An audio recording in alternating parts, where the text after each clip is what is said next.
ಅಂಥ ಭಗವಂತ ನಮಗೆ ಪ್ರಸನ್ನನಾಗಬೇಕು. ಅವನು ದಕ್ಷ ಹೇಳ್ತಾನೆ, ಸವೈ ಮಮ ಅಶೇಷ ವಿಶೇಷ ಮಾಯಾ ನಿಷೇಧ ನಿರ್ವಾಣ ಸುಖಾನುಭೂತಿ ಅಂತ. ಅಂಥ ಭಗವಂತ ಅವನೇನು ಅಶೇಷ ವಿಶೇಷ ಮಾಯಾ ನಿಷೇಧ ನಿರ್ವಾಣ ಸುಖಾನುಭೂತಿ. ಆ ಭಗವಂತ ನಲಿವಾದಾಗ ಹೇಗೆ ಕಾಣ್ತಾನೆ ಅಂದರೆ ಅಶೇಷ ವಿಶೇಷ ಮಾಯಾ ನಿಷೇಧ, ಎಲ್ಲ ವಿಶೇಷಗಳ ನಿಷೇಧ ಅಲ್ಲಿ ಬರುತ್ತೆ. ವಿಶೇಷಗಳು ಅಂದರೆ ಅದರಿಂದ ಇದು ವಿಶೇಷ, ಅದರಿಂದ ಇದು ಅಂತ ಒಂದಕ್ಕಿಂತ ಒಂದು ಮಿಗಿಲು. ವಿಶೇಷ ಅಂತಂದ್ರೆ ನಾವು ಕನ್ನಡದಲ್ಲಿ ಮಿಗಿಲು ಅಂತ ಹೇಳ್ತೇವಲ್ಲ, ಲೋಕದಲ್ಲಿ ಹೀಗಿದೆ, ಅದಕ್ಕಿಂತ ಇದು ಮಿಗಿಲು, ಅದಕ್ಕಿಂತ ಇದು ಮಿಗಿಲು. ಎಲ್ಲ ಮಿಗಿಲುಗಳಿಗೆ ಎಂತ ಆಚೆಗೆ ಇರುವಂಥದ್ದು, ಮತ್ತೆ ಅದಕ್ಕಿಂತ ಮಿಗಿಲಾದದ್ದು ಇಲ್ಲವಲ್ಲ, ಅದು ಅಶೇಷ ವಿಶೇಷ ನಿಷೇಧ. ಯಾವುದು ಒಂದಕ್ಕಿಂತ ಒಂದು ಮಿಗಿಲಾದದ್ದಿದೆ ಪ್ರಪಂಚದಲ್ಲಿ, ಒಂದು ಸಿಕ್ಕಿದ್ರೆ ಅದಕ್ಕಿಂತ ಬೆಟರ್ ಇನ್ನೊಂದಿದೆ. ಅದನ್ನು ತಗೊಂಡ್ರೆ ನಾವು ಬೆಸ್ಟ್ ಕ್ವಾಲಿಟಿ ಅಂತ ಟೆಲಿವಿಷನ್ ಹೋದ ವರ್ಷ ಒಂದು ತಗೊಂಡ್ರೊಬ್ರು, ಅವ್ರಿಗೆ ಈ ವರ್ಷ ಹೊಡೆದ ಅದಕ್ಕಿಂತ ಬೆಟರ್ ಕ್ವಾಲಿಟಿ ಬಂದ್ಬಿಟ್ಟಿದೆ. ಅದು ಮುಗಿಯೋದೇ ಇಲ್ಲ. ನೀವು ಕಾರ್ ತಗೊಳ್ಳಿ, ನೀವು ಟೆಲಿವಿಷನ್ ಯಾವುದೇ ಒಂದು ಸೆಟ್ ತಗೊಳ್ಳಿ, ಲೇಟೆಸ್ಟ್ ತಗೊಂಡ್ರೆ ಮುಂದಿನ ವರ್ಷ ಅದಕ್ಕಿಂತ ಲೇಟೆಸ್ಟ್ ಬರುತ್ತೆ, ಅಂದ್ರೆ ಅದಕ್ಕಿಂತ ವಿಶೇಷವಾದ ಇನ್ನೊಂದು ಬರುತ್ತೆ. ಇದು ಆವಾಗ ಕಸದ ಬುಟ್ಟಿ ಹೋಗುತ್ತೆ, ಅದನ್ನು ತಗೋಬೇಕು. ಒಂದೆರಡಲ್ಲ, ನೀವು ಈವನ್ ಹಲ್ಲುಜ್ಜುವ ಪೇಸ್ಟ್ ಸಮೇತ ಹೋದ ವರ್ಷ ಲೇಟೆಸ್ಟ್ ತಗೊಂಡದ್ದು ಈ ವರ್ಷ ಔಟ್ಡೇಟೆಡ್ ಆಗಿ ಬೇರೊಂದು ಬಂದಿರುತ್ತೆ. ಅದರಲ್ಲಿ ಅದಕ್ಕಿಂತ ಒಳ್ಳೆ ಪೇಸ್ಟ್ ಇದು ಅಂತ ಅವರು ಸುಮ್ಮನೆ ಸುಳ್ಳೆ ಪ್ರಚಾರ ಮಾಡಿರ್ತಾರೆ, ನಾವು ನಂಬಿ ತಗೋತೇವೆ ಇದನ್ನ. ಹೀಗೆ ಪ್ರತಿಯೊಂದರಲ್ಲಿಯೂ ಒಂದನ್ನು ಮೀರಿಸುವ ಇನ್ನೊಂದು ವಿಶೇಷ ಅಂದ್ರೆ ಮೀರಿಸುವಿಕೆ, ಮಿಗಿಲಾಗಬೇಕು. ಅಶೇಷ ವಿಶೇಷಗಳಿವೆ ಪ್ರಪಂಚದಲ್ಲಿ. ಯಾವುದೇ ತಗೊಂಡ್ರೆ ಅದಕ್ಕಿಂತ ಮೀರಿದ ಇನ್ನೊಂದಿದೆ, ಯಾವುದು ಫೈನಲ್ ಅಲ್ಲ. ಅದು ಬೆಸ್ಟ್ ಅಂತ ತಗೋತೇವೆ, ನೋಡಿದ್ರೆ ಅದಕ್ಕಿಂತ ಬೆಸ್ಟ್ ಇನ್ನೊಂದಿದೆ. ರವೀಂದ್ರನಾಥ್ ಟ್ಯಾಗೋರ್ ಒಂದು ಮಾತು ಹೇಳಿದ, ಬಹಳ ರೋಚಕ. ಅವ್ರು ಸಂಗೀತ ಬಗ್ಗೆ ಒಂದು ಮಾತು ಹೇಳಿದ.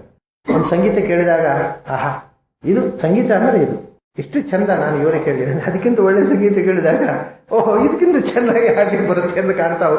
ಅಂದ್ರೆ ಅದರಲ್ಲಿ ಒಂದು ಎಂಡ್ ಇಲ್ಲ, ಯಾವ್ದು ಪರ್ಫೆಕ್ಷನ್ಗೆ ಒಂದು ಕೊನೆ ಇಲ್ಲ. ಒಂದು ಕೇಳಿದಾಗ ನಮಗೆ ಖುಷಿ ಆಗುತ್ತೆ, ಮತ್ತೊಂದು ಕೇಳಿದಾಗ ಮೊನ್ನೆ ಕೇಳಿದ್ದಕ್ಕಿಂತ ಇದು ಚೆನ್ನಾಗಿದೆ ಅಂತ ಅನ್ಸು ಶುರು ಆಗುತ್ತೆ. ಹಾಗೆ ಒಂದು ನೋಡಿದಾಗ ಒಂದು ರೂಪಕ್ಕೆ, ಒಂದು ನಾದಕ್ಕೆ, ಅದರ ಪರ್ಫೆಕ್ಷನ್ಗೆ ಕೊನೆ ಇಲ್ಲ. ಒಂದು ನಾವು ನೋಡಿದಾಗ ಬಹಳ ಚಂದ ಅಂತ ಕಾಣುತ್ತೆ. ಬಹಳ ಜನ ಹುಡುಗರಿಗೆ ಹಾಗಾಗತ್ತೆ, ಬಹಳ ಚಂದ ಅಂತ ಮದುವೆ ಮಾಡ್ಕೊಂಡ್ಬಿಡ್ತಾರೆ. ಮದುವೆ ಆದ್ಮೇಲೆ ಅದಕ್ಕಿಂತ ಚಂದ ಹುಡುಗಿ ನೋಡಿ, ಯೋ ದೇವರೇ ಬೇಗ ಆಯ್ತಲ್ಲ ಮದುವೆ ಆದದ್ದು ಅಂದ್ರೆ ಹಾಗೆ ನೋಡೋದು. ಆದ್ರೆ ಇದು ವಿಷಯ ಏನಂದ್ರೆ ಪರ್ಫೆಕ್ಷನ್ ಅಲ್ಲಿ ಎಂಡಿಲ್ಲ. ನಾವು ಯಾವ್ದನ್ನ ಬಹಳ ಚಂದ ಅಂತ ತಿಳ್ಕೊಂಡಿರ್ತೀವಿ, ಅದಕ್ಕಿಂತ ಚಂದ ಅದರ ಬೇರೆ ಕಣ್ಣಿಗೆ ಬೀಳುತ್ತೆ.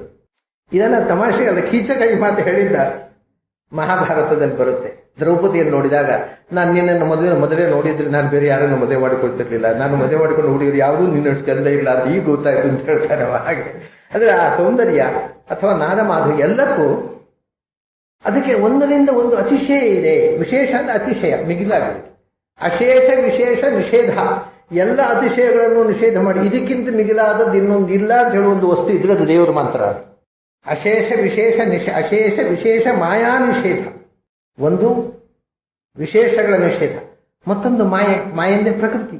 ಈ ನಾವು ಏನನ್ನ ಪ್ರಪಂಚದಲ್ಲಿ ನೋಡ್ತೇವೆ, ಎಲ್ಲಾ ವಿಶೇಷಗಳು ಕೂಡ ಈ ಮಾಯೆಯಿಂದ ಸೃಷ್ಟಿಯಾದವುಗಳು. ತ್ರಿಗುಣಾತ್ಮಕ ಸತ್ವರಜ ಸ್ತಮೋ ಗುಣಗಳ ಸೃಷ್ಟಿ. ನೀವು ಸತ್ವರಜ ಸ್ತಮೋ ಗುಣಗಳಲ್ಲಿ ಎಷ್ಟೇ ಒಂದಕ್ಕಿಂತ ಒಂದು ಬೆಟರು, ಒಂದಕ್ಕಿಂತ ಒಂದು ಬೆಟರು ಅಂತಂದರೆ, ಆ ಎಲ್ಲ ತ್ರಿಗುಣಾತ್ಮಕವಾದ ಪ್ರಪಂಚವನ್ನ ಮೀರಿ ಇರುವ ಅಪ್ರಾಕೃತ ಪ್ರಪಂಚದ ಸೊಗಸು ಉಂಟಲ್ಲ, ಅದಕ್ಕೆ ಸಾಟಿಯೇ ಇಲ್ಲ. ಅದರಿಂದ ಎಲ್ಲ ವಿಶೇಷಗಳನ್ನು ನಿಷೇಧ ಮಾಡುವ, ಎಲ್ಲ ಮಾಯೆಗಳನ್ನು ನಿಷೇಧ ಮಾಡುವ. ಮಾಯ ಅಂದ್ರೆ ಪ್ರಾಕೃತ ಪ್ರಪಂಚ. ಅಪ್ರಾಕೃತ ಪ್ರಪಂಚದ ಅತಿಶಯವಿಲ್ಲದ ನಿರತಿಶಯವಾದ, ಅಂದ್ರೆ ಅತಿಶಯ ಔನ್ನತ್ಯದ ತುತ್ತ ತುದಿ, ಕೊನೆ ಪರಾಕಾಷ್ಠೆ. ಸಾಕಾಷ್ಠ ಸಾ ಪರಾಗತಿ ಅಂತ ಹಿಂದೆ ಹೇಳಿದ್ರು ನೋಡಿ. ಪಾಂಚದಶ್ಯಂ ಅಂತ ಹೇಳಿದ್ರು. ಮನಸ್ಸು, ಬುದ್ಧಿ, ಅಹಂಕಾರ ತತ್ವ, ಮಹತ್ತತ್ವ ಎಲ್ಲ ಆಯ್ತು. ಅದರಾಚೆಗೆ ಮಾಯಾ ನಿಷೇಧ ವಿಶೇಷ. ಅದರಾಚೆಗೆ ಅದು ಭಗವಂತ, ಅದರಾಚೆಗೆ ಇಲ್ಲ.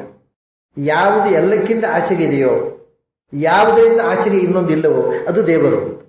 ಅಶೇಷ ವಿಶೇಷ ಮಾಯಾ ನಿಷೇಧ, ಅದು ಎಂಥದ್ದು ಮಾರಾಯ? ಹಾಗಂದ್ರೆ ನಮಗೆ ಅರ್ಥ ಆಗೋದಿಲ್ಲ. ಅದು ಎಂಥದ್ದು ಕತೆ, ಯಾವ ನಮಗೆ ಅದು ನಿರ್ಬಾಣ ಸುಖಾನುಭೂತಿ ಅಂತಂದ್ಬಿಟ್ರು. ನಿರ್ಬಾಣ ಸುಖಾನುಭೂತಿ. ಬಾಣ ಅಂದ್ರೆ ಶರೀರ, ಅದು ಶರೀರದ ಅಪೇಕ್ಷೆ ಇಲ್ಲದ ಆನಂದ ಸ್ವರೂಪ. ಅದು ನಮಗೆ ಆನಂದ ಆಗಬೇಕಾದ್ರೆ ಒಂದು ಶರೀರ ಇರಬೇಕು. ಅದು ಮತ್ತೆ ಮಣ್ಣು ನೀರು ಬೆಂಕಿಯಿಂದ. ನಮಗೆ ಈ ದೇಹದ ಮೂಲಕವೇ ಸುಖ ಅನುಭವ ಮಾಡಿ ಗೊತ್ತು ಹೊರತು ಈ ದೇಹ ನಿರಪೇಕ್ಷವಾದ ಅಪರಾಕೃತ ಸುಖ ಅಂತ ಅನ್ನೋದೇ ಗೊತ್ತಿಲ್ಲ. ಅದು ನಿರ್ಬಾಣ ಸುಖ. ನಿರ್ಬಾಣ ಅಂದ್ರೆ ಬಾಡಿಲೆಸ್ನೆಸ್, ಅಂದ್ರೆ ದೇಹದ ಬಾಣ ಅಂದ್ರೆ ದೇಹ, ಬಾಣ ಅಂದ್ರೆ ದೇಹ. ಯಾಕೆ ಗೊತ್ತಾ? ಬಾ ಅಂದ್ರೆ ಬಯಕೆ, ಬಹಳ ವಿಚಿತ್ರ ಇದು. ಸಂಸ್ಕೃತದಲ್ಲಿ ಬಾ ಅಂದರೆ ಕನ್ನಡದಲ್ಲೂ ಹೇಳ್ಬೋದು, ಯಾಕಂದ್ರೆ ಅಬ್ರಿವಿಯೇಷನ್. ಬಾ ಅಂದರೆ ಬಯಕೆ. ನಮ್ಮ ಬಯಕೆಗಳ ಕಡೆಗೆ ಹಣ ಅಂದ್ರೆ ನಮ್ಮನ್ನು ಕೊಂಡೊಯ್ಯುವಂಥದ್ದು. ನಾವು ಬಯಸಿದ್ದನ್ನು ನಾವು ಅನುಭವಿಸೋದು ದೇಹದ ಮೂಲಕ. ಹಾಗಾಗಿ ದೇಹಕ್ಕೆ ಬಾಣ ಅಂತ ಹೆಸರು. ಈ ಆರೋ ಉಂಟಲ್ಲ ಬಾಣ, ಅದು ಬಯಸಿದ ಕಡೆಗೆ ಅಣತಿ ಗಚ್ಚತಿ. ನಾವು ಎಲ್ಲಿ ಹೋಗ್ಬೇಕು ಅಂತೀವೋ ಅಲ್ಲಿ ಹೋಗಿ ಆದ್ರೆ ಅದಕ್ಕೂ ಬಾಣ ಅಂತ ಹೆಸರು. ಅಂದ್ರೆ ನಮ್ಮ ಬಯಕೆಗೆ ತಕ್ಕಂತೆ ವರ್ತಿಸುವಂಥದ್ದು ಅಂತ ಅರ್ಥ. ನಮ್ಮ ಬಯಕೆ ಹಾಗೆ ನಾವು ಅದನ್ನು ಬಳಸಿಕೊಳ್ಳಬಹುದು. ನಮ್ಮ ಬಯಕೆಗೆ ತಕ್ಕಂತೆ ಬಳಸಿಕೊಳ್ಳಬಹುದಾದ ವಸ್ತು ಬಾಣ. ಹಾಗಾಗಿ ಈ ಶರೀರವನ್ನು ಬಾಣ ಅಂತ ಕರೀತಾರೆ. ನಿರ್ಬಾಣ ಅಂತಂದ್ರೆ ಸುಖಾನುಭವಕ್ಕೆ, ನಮಗೆ ಸುಖಾನುಭವಕ್ಕೆ ದೇಹ ಬೇಕು. ದೇಹದ ಮೂಲಕ ಸುಖಾನುಭವ, ಅದು ಹೆಣ್ಣು ಗಂಡು, ಆ ಸ್ತ್ರೀ ದೇಹ ಪುರುಷ ದೇಹ, ಆ ಎರಡು ದೇಹಗಳ ಮೂಲಕ ಅಂದ್ರೆ ಎಲ್ಲ ಸುಖಾನುಭವಕ್ಕೆ ಒಂದು ದೇಹ ಬೇಕು. ದೇಹದ ಬಂಧನ ಇಲ್ಲದ ಪ್ಯೂರ್ ಬ್ಲಿಸ್ ಅಂತ ಒಂದಿಲ್ಲ, ಸ್ವತಂತ್ರವಾದ ಆನಂದ. ಅದರಲ್ಲಿ ನಿರ್ಬಾಣ ಸುಖಾನುಭೂತಿ, ದೇಹದ ಬಂಧನವೇ ಇಲ್ಲದೆ ತಾನೇ ತಾನು ಆನಂದ ಸ್ವರೂಪವಾಗಿರುವಂತಹದ್ದು ಒಂದು ಸ್ಥಿತಿ ಉಂಟಲ್ವಾ, ಅದನ್ನ ನಾವು ದೇವರು ಅಂತ ಕರೆಯುವುದು.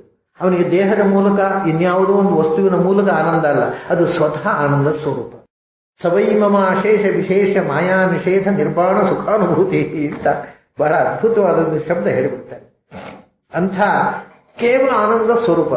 ಅದಕ್ಕೆ ಆ ಆನಂದಕ್ಕೆ ಎಕ್ಸ್ಟರ್ನಲ್ ಆಗಿರತಕ್ಕಂಥ ಯಾವುದೇ ಒಂದು ಅಸಿಸ್ಟೆನ್ಸ್ ಬೇಡ, ಅಥವಾ ಇದನ್ನು ಯಾವುದರದೇ ಒಂದು ನೆರವು ಬೇಡ, ಯಾವುದರ ಸ್ಪರ್ಶವೂ ಬೇಡ.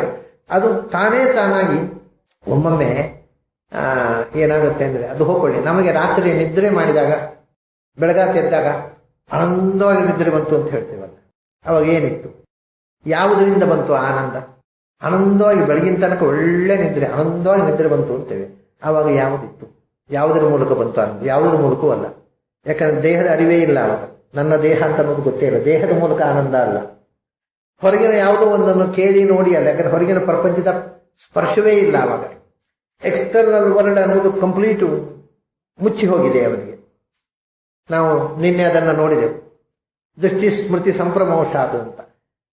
ಕನಸಿನಲ್ಲಿ ಆದರೆ ಹೊರಗಿನ ಪ್ರಪಂಚದ ನೋಡುವಿಕೆ ಇಲ್ಲ, ಆದರೆ ಅದೊಂದು ಸ್ಮರಣ ರೂಪವಾಗಿದೆ. ನಿದ್ರೆಯಲ್ಲಿ ಹೊರಗಿನ ಪ್ರಪಂಚದ ನೋಟವೂ ಇಲ್ಲ, ಸ್ಮರಣೆಯೂ ಇಲ್ಲ, ಆದರೂ ಆನಂದ ಆಯ್ತಲ್ಲ. ಹಾಗಾದರೆ ಪ್ರಾಪಂಚಿಕವಾಗಿರತಕ್ಕ, ಭೌತಿಕವಾಗಿರತಕ್ಕಂಥ ಪ್ರಾಕೃತವಾದ ಯಾವುದರ ಸ್ಪರ್ಶವೂ ಇಲ್ಲ. ನನ್ನ ದೇಹದ ಮೂಲಕ ನನಗೆ ಆನಂದ ಆದದ್ದು ಅಲ್ಲ, ಯಾಕೆಂದ್ರೆ ನನ್ನ ದೇಹದ ಅರಿವಿನ ಎಚ್ಚರವೇ ಇಲ್ಲ ನಿದ್ರೆಯಲ್ಲಿ. ಅದು ಯಾವ ಆನಂದ? ಅದು ನಿಜವಾದ Swarupananda. That is the real inner bliss. ಅಂಥ ಸ್ವರೂಪಾನಂದ ಅನ್ನೋದು ಯಾರಿಗೆ ನಿರಂತರ ಸಹಜ ಕ್ರಿಯೆಯೋ, ನಮಗೆ ಎಚ್ಚರ ತಪ್ಪಿದಾಗ ಮಾತ್ರ ಅಂಥ ಆನಂದ ಆಗುವುದು. ಅದು ಎಚ್ಚರ, ಆನಂದದ ಎಚ್ಚರ ಇಲ್ಲ ನಮಗೆ, ಆದರೂ ಕೂಡ ಆ ಸಹಜ ಆನಂದ ಅನ್ನೋದು ಸದಾ ನಿರಂತರ ಯಾರಿಗಿದೆ, ಅಂಥ ಸ್ವರೂಪಾನಂದದ ಒಂದು ಅಖಂಡ ಒಂದು ವ್ಯಕ್ತಿ ವಿಕಾಸವೇ ಭಗವಂತ. ಸುಖಾನುಭೂತಿ, ನಿರ್ವಾಣ ಸುಖಾನುಭೂತಿ. ಅವನು ಸಸರ್ವನಾಮ ಸಚ ವಿಶ್ವಕರ್ಮ ಪ್ರಸೀದತಾಂ ಅನಿರುಕ್ತ ಆತ್ಮಶಕ್ತಿ. ಅದಕ್ಕೆ ಅನಿರುಕ್ತ ಆತ್ಮಶಕ್ತಿ ಅದು ಎಂಥದ್ದು ಅಂತಂದ್ರೆ ಅನಿರುಕ್ತ ಆತ್ಮಶಕ್ತಿ. ಅಂಥ ಒಂದು ಪರಮಾತ್ಮನ ಶಕ್ತಿ ಅದು ಎಂಥದ್ದು ಇರ್ಬೋದು ರೀ? ಅದನ್ನು ಸ್ವಲ್ಪ ಎಕ್ಸ್ಪ್ಲೇನ್ ಮಾಡಿ ಅಂತ ಕೇಳಿ ಹೇಳ್ತಾರೆ. ಅದನ್ನ ಅನಿರುಕ್ತ, it can never be explained through words. ಅದನ್ನು ಅನುಭವಿಸಿ ತಿಳಿಯಬೇಕು ಹೊರತು ಶಬ್ದಗಳಿಂದ ಹೇಳಲಿಕ್ಕೇ ಸಾಧ್ಯ ಇಲ್ಲದ ಒಂದು ಸಂಗತಿ ಅದು. ಅನೇಕ ವಿಷಯಗಳು ನಮಗೆ ಶಬ್ದಗಳಿಂದ ಹೇಳಲಿಕ್ಕೆ ಆಗುವುದಿಲ್ಲ. ಲೋಕದ ಅನೇಕ ವಿಷಯವನ್ನೇ ಶಬ್ದದಿಂದ. ಒಂದು ಸಂಗತಿ ಏನು ಗೊತ್ತುಂಟ, ನಾವು ಶಬ್ದದಿಂದ ಹೇಳಿದರೆ ನಿಮಗೆ ಅರ್ಥ ಆಗೋದೀಗ. ಒಂದು ಶಬ್ದದಿಂದ ಹೇಳಿದರೆ ಇನ್ನೊಬ್ಬರಿಗೆ ಅರ್ಥ ಆಗಬೇಕಾಗಿದ್ದರೆ ನಾನು ಹೇಳೋ ವಿಷಯ ಮೊದಲು ನಿಮಗೆ ಪರಿಚಿತ ಆಗಿರ್ಬೇಕಲ್ಲ. ನಾನು ಕಾಫಿ ಕುಡಿದೆ, ಚೆನ್ನಾಗಿತ್ತು, ಸ್ಟ್ರಾಂಗ್ ಆಗಿತ್ತು ಅಂತ ಹೇಳಿದ್ರೆ, ನೀವು ಈ ಮೊದಲು ಕಾಫಿ ಕುಡಿದಿದ್ರೆ ನಾನು ಏನು ಹೇಳಿದೆ ಅಂತ ಅರ್ಥ ಆಗತ್ತೆ. ನೀವು ಕಾಫಿಯೇ ಕುಡಿಯಲಿಲ್ಲ ಆದರೆ ನಾನು ಕಾಫಿ ಕುಡಿದೆ, ಒಳ್ಳೆ ಸ್ಟ್ರಾಂಗ್ ಆಗಿತ್ತು. ಏನು ಸ್ಟ್ರಾಂಗ್ ಅಂದ್ರೆ, ಕಾಫಿಯಲ್ಲಿ ಸ್ಟ್ರಾಂಗ್ ಅಂದ್ರೆ ಹೇಗಿರುತ್ತೆ ಏನೂ ಗೊತ್ತಾಗಲ್ಲ. ಭಗವಂತ ಬಿಡಿ, ನಮಗೆ ಯಾವುದು ಅಪರಿಚಿತವೋ ಅದನ್ನ ನಾವು ಶಬ್ದತಃ ಹೇಳಿದ್ರೆ ನಮಗೆ ಏನೂ ಕಮ್ಯುನಿಕೇಟ್ ಆಗೋದು. ಕಾಡಿನಲ್ಲಿ ಆನೆ ಅಂತ ಅನ್ನೋ ಒಂದು ಪ್ರಾಣಿ ಇದೆ ಅಂತ ಅನ್ನೋದನ್ನ ನೋಡಿದ್ದ ಮಗುವಿಗೆ ಆನೆ ಅಂತ ಹೇಳಿದಾಗ ಅರ್ಥ ಆಗತ್ತೆ. ಆನೆ ಅಂತ ಹೇಳಿದುಕೊಳ್ಳಿ ಸೊಂಡಿಲಿರುವ ಒಂದು ಪ್ರಾಣಿ ಅವನ ಕಣ್ಣಿನ ಮುಂದೆ ಕಾಣುತ್ತೆ. ಅದು ಆ ಪ್ರಾಣಿಯನ್ನೇ ನೋಡಿಲ್ಲ, ಅದಕ್ಕೆ ಆನೆ ಅಂತ ಹೆಸರು ಗೊತ್ತಿಲ್ಲದಿದ್ದಾಗ ನಾವು ಆನೆ ಅಂತ ಹೇಳಿದ್ರೆ ಆನೆ ಅಂದ್ರೆ ಎಂತದು? ಎರಡು ಅಕ್ಷರ ಅಷ್ಟೇ. ಸೊ ಯಾವುದೇ ಒಂದು ಶಬ್ದ, ಆ ಶಬ್ದ ನಮಗೆ ಅರ್ಥವನ್ನ ಕೊಡಬೇಕಾಗಿದ್ರೆ ನಮಗೆ ಆ ಶಬ್ದದ ವಾಚ್ಯವಾದ ವಸ್ತು ಮೊದಲು ಪರಿಚಿತವಾಗಿರಬೇಕು ಮತ್ತು ಆ ವಸ್ತುವಿಗೆ ಆ ಹೆಸರು ಪರಿಚಿತವಾಗಿರಬೇಕು. ಈಗ ಆನೆ ಪರಿಚಿತವಾಗಿದೆ ಒಬ್ಬನಿಗೆ, ಆದರೆ ಅದಕ್ಕೆ ಇಂಗ್ಲಿಷಲ್ಲಿ ಎಲಿಫೆಂಟ್ ಅಂತ ಹೇಳ್ತಾರೆ ಅಂತ ಗೊತ್ತಿಲ್ಲ. ಹಳ್ಳಿ ಅವನು ಓದೇ ಇಲ್ಲ, ಇಂಗ್ಲಿಷ್ ಗೊತ್ತೇ ಇಲ್ಲ. ಅವನು ಎಲಿಫೆಂಟ್ ಅಂತ ಹೇಳಿದ್ರೆ, ಎಲಿಫೆಂಟ್ ಅಂದ್ರೆ ನಮ್ಮ ಬೆಂಗಳೂರಿನ ಕಾನ್ವೆಂಟಿಗೆ ಹೋಗುವ ಮಕ್ಕಳ ಹಾಗಾಗತ್ತೆ. ಮಂಗಳವಾರ ಮಂಗಳವಾರ ಅಂದ್ರೆ ಯಾವ ವಾರ ಅಂಕಲ್ ಅಂತ ಕೇಳ್ತಾರೆ ಅವರು. ಮಂಗಳವಾರ ಅಂದ್ರೆ ಟ್ಯೂಸ್ಡೇ ಹಾಗೆ ಹೇಳಿ ಮತ್ತೆ. ಇವು ದರಿದ್ರ ನಮ್ಮ ಎಜುಕೇಶನ್ ಸಿಸ್ಟಮ್. ಮಂಗಳವಾರ ಅಂದ್ರೆ ಅರ್ಥ ಆಗಲ್ಲ, ಟ್ಯೂಸ್ಡೇ ಹಾಗೆ ಹೇಳಿ ಮತ್ತೆ ಅಂತಾರೆ. ಅಂದ್ರೆ ಇದಕ್ಕೆ ಪಾಪ ಮಕ್ಕಳಿಗಲ್ಲ, ದರಿದ್ರ ಅಪ್ಪ ಅಮ್ಮಂದ್ರೆ ಕಾರಣ. ಅವ್ರು ಇಂಗ್ಲಿಷ್ ಮೀಡಿಯಂ ಹಾಕಿ ಕನ್ನಡ ಭಾಷೆ ಬಾರದ ಹಾಗೆ ಕನ್ನಡ ನಾಶ ಆಗುವಂತೆ ಮಾಡುವ ಅಪ್ಪ ಅಮ್ಮಂದ್ರೆ ಕಾರಣ. ಇರಲಿ, ಇದರಿಂದ ಆಗಿರೋದ್ರಿಂದ ಕನ್ನಡ ಅರ್ಥ ಆಗಲ್ಲ ನಮ್ಮ ಮಕ್ಕಳಿಗೆ. ಏನು ಮಾಡಿದ್ರೆ ಅರ್ಥ ಆಗಲ್ಲ ಕನ್ನಡ. ಹಾಗಂದ್ರೆ ಏನು?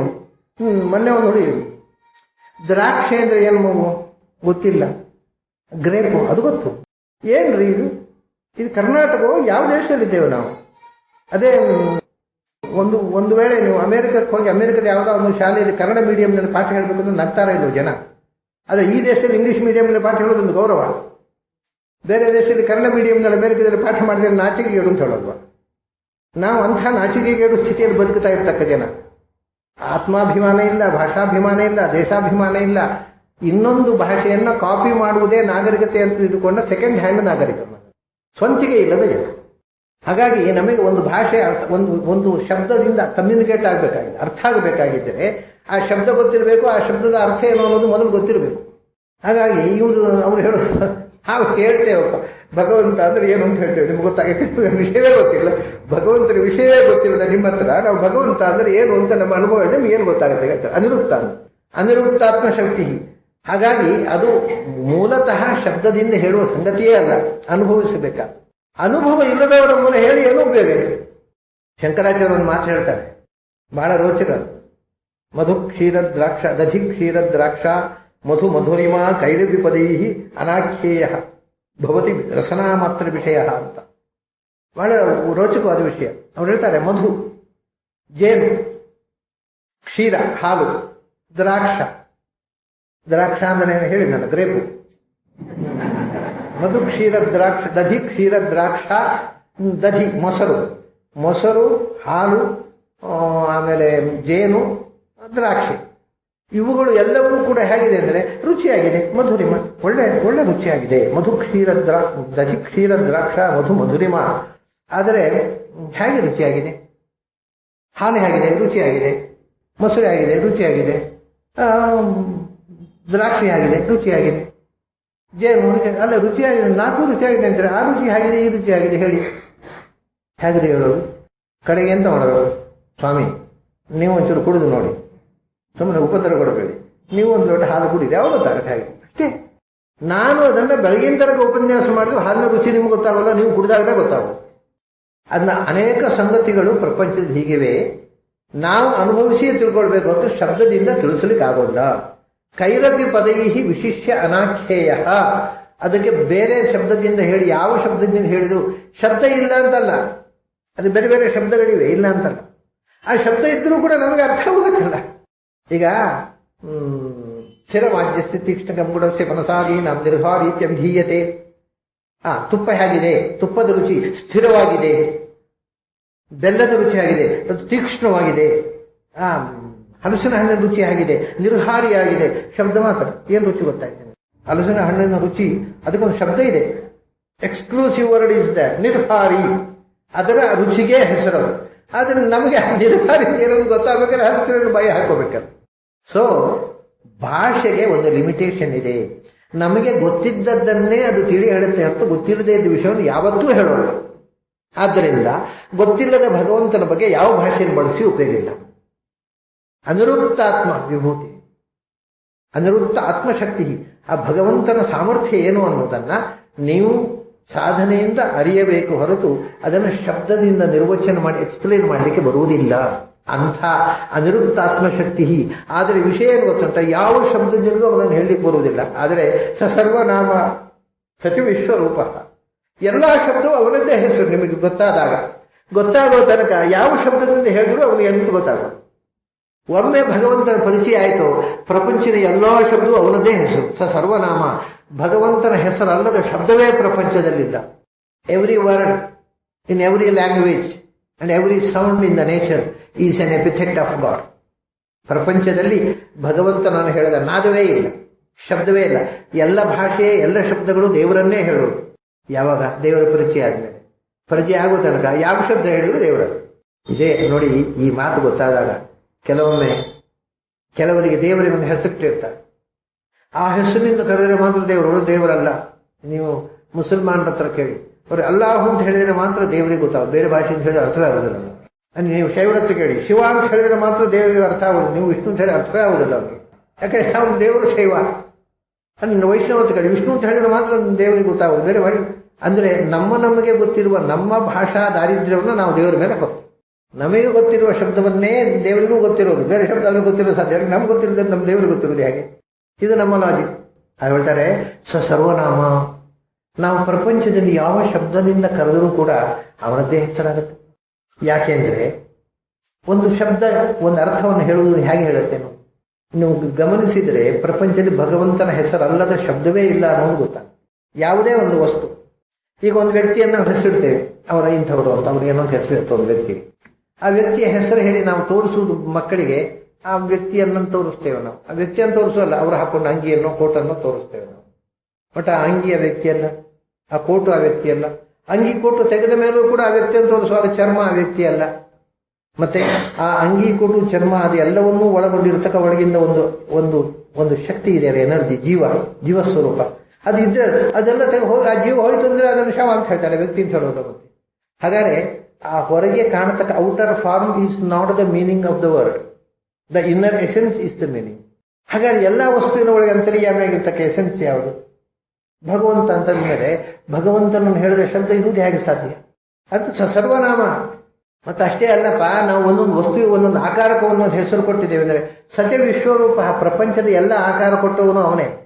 ಆ ಪ್ರತಿಯೊಂದು ವಸ್ತುವಿನ ಒಳಗೆ ಆಯಾ ಆಕಾರದಲ್ಲಿ ತುಂಬಿರುವ ಅವನೇ. ಆದ್ರಿಂದ ಆ ಆಕಾರದ ಹೆಸರು ಅವನ ಹೆಸರೇ ಆಯ್ತಲ್ಲ. ಸರ್ವನಾಮ ಸತ್ಯ ವಿಶ್ವರೂಪ, ಅವನದಲ್ಲದ ಆಕಾರ, ವಿಶ್ವಕ್ಕೆ ರೂಪ ಕೊಟ್ಟವ, ವಿಶ್ವದ ರೂಪದಲ್ಲಿ ತುಂಬಿರುವವ ಅವನೇ. ಆದರೆ ವಿಶ್ವವು ಅವನ ರೂಪ, ಎಲ್ಲ ರೂಪಗಳು ಅವನ ರೂಪಗಳೇ. ಅವನ ರೂಪಗಳಲ್ಲದ ಒಂದು ಅವನಲ್ಲಿ ಇಲ್ಲದ ಒಂದು ಹೊಸ ರೂಪ ಜಗತ್ತಿನಲ್ಲಿಲ್ಲ. ಆದ್ದರಿಂದ ಅವನ ಹೆಸರಲ್ಲದ ಒಂದು ಹೊಸ ಶಬ್ದ ಜಗತ್ತಿನಲ್ಲಿ ಇರುವುದು ಸಾಧ್ಯ ಇಲ್ಲ.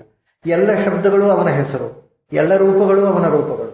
ಆದರೂ ಕೂಡ ಅನಿರುಕ್ತ, ಯಾವ ಶಬ್ದದಿಂದ ಹೇಳಿದ್ರು ಅರ್ಥ.